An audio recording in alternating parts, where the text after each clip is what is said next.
मेळघाटातील ब्रिटिशकालीन metre gauge Khandwa ते Akola railway लाईनचे ब्रॉडगेजमध्ये रूपांतरण करण्याचे शासनाने मंजुरात दिली होती। यानंतर हा मार्ग व्याघ्र प्रकल्पाने मेळघाटातून जंगलाचे व वन्य प्राण्यांचे संरक्षणाबाबत कारण दाखवून नाकारला आहे।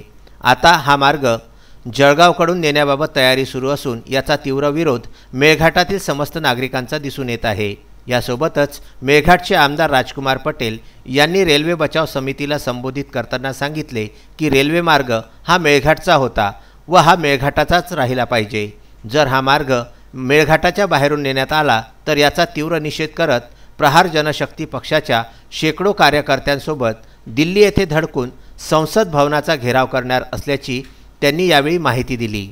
मेळघाटातील रेल्वे लाईनचे ब्रॉडगेजमध्ये रूपांतरण झाल्यानंतर मेळघाटाच्या समृद्धीमध्ये चारपट वाढ होऊन मेळघाटाच्या विकासाला चालना मिळणार। मात्र काही लोकांना मेळघाटचा विकास होऊ द्यायचा नसल्यामुळे सदर रेल्वे लाईन मेळघाटाच्या बाहेरून नेण्याचा कट त्यांनी रचलेला आहे। मात्र असे मुळीच होऊ देणार नाही व रेल्वे मार्ग मेळघाटातूनच करून मेळघाटाच्या समस्त जनतेला न्याय मिळवून देणार असे आमदार राजकुमार पटेल यांनी बैठकीत सांगितले। या प्रसंगी माजी जिल्हा परिषद सदस्य श्रीपाल पाल, संतोष बैस, विनोद वानखडे, प्रकाश घाडगे, रोहित पाल, अल्ताफ दोसानी, सुपीत मालवीय, गोपू चौतमल, सोहेल पठाण, अनुराग दहाट प्रामुख्याने उपस्थित होते। विदर्भ न्यूज करिता तस्मीन शेख व जुगल किशोर जयस्वाल यांचा हा वृत्तांत।